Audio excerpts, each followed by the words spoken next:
Assalamualaikum warahmatullahi wabarakatuh. Kali ini Pak Guru akan menyampaikan materi semangat belajar meneladani Nabi Idris alaihissalam. Silakan simak baik-baik sampai selesai ya.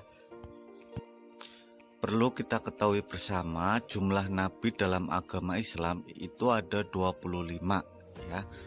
Ya, kemudian Nabi Idris itu adalah nabi yang kedua. Yang pertama itu Nabi Adam alaihissalam, yang kedua adalah Nabi Idris, dan yang terakhir Nabi ke-25 adalah Nabi Muhammad. Dan Nabi Idris alaihissalam di waktu kecil itu suka belajar, kemudian tidak pernah mengeluh, kemudian sungguh-sungguh, kemudian rajin belajar, yang mana dengan seperti itu Nabi Idris itu diangkat derajatnya oleh Allah Subhanahu wa Ta'ala. Maka Nabi Idris dikenal sebagai orang yang haus dengan ilmu pengetahuan, selalu haus ya. Haus itu selalu berkeinginan yang tinggi, sehingga kita sebagai siswa di sekolah maka kita wajib menirunya. Selanjutnya Nabi Idris juga dikenal dengan rajin membaca, karena dengan membaca dari tidak tahu menjadi tahu, dari tidak paham menjadi paham. Maka Nabi Idris supaya bisa mengetahui segala sesuatu yaitu dengan rajin membaca. Kemudian rajin menghitung ya. 1 ditambah 1 sama dengan 2, kemudian 2 ditambah 2 sama dengan 4, atau mungkin bahkan perkalian dan sebagainya. Sehingga Nabi Idris itu sangat cerdas atau pandai berhitung juga. Kemudian Nabi Idris juga dikenal sebagai seorang nabi yang suka menjahit ya.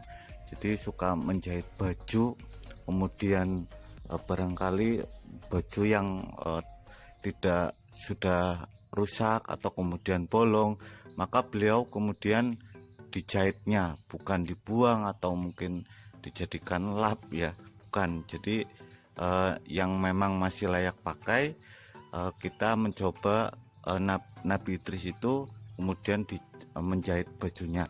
Maka adik-adik semua di rumah mencoba latihan menjahit juga di rumah apabila bajunya udah sobek atau celananya bolong ya.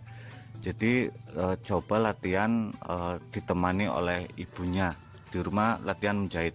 Kemudian Nabi Idris juga getol beribadah atau rajin beribadah, rajin menunaikan sholat, kemudian selalu ingat kepada Allah Subhanahu wa Ta'ala.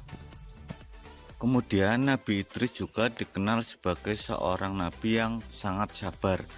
Jadi dengan sabar maka kita disayang oleh Allah. Misalnya nih, adik-adik di rumah disuruh orang tuanya mengambil minuman atau membuat minuman, kopi atau teh. Orang tuanya capek habis kerja, maka adik-adik harus siap dan dengan perilaku yang sabar ya. Jangan sampai adik-adik itu ketika disuruh oleh orang tuanya itu menolaknya, jangan sampai seperti itu. Maka biar tidak menolak atau mau, jadi adik-adik harus sikapnya itu sabar menerima perintah dari orang tuanya.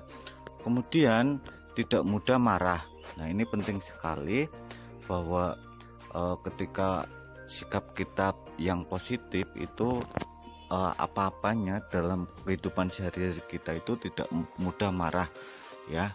Jadi misalnya adik-adik disuruh menyapu rumah atau mungkin mengepel, itu harus mau ya, karena orang tua itu mungkin capean ya, maka adik-adik harus mau.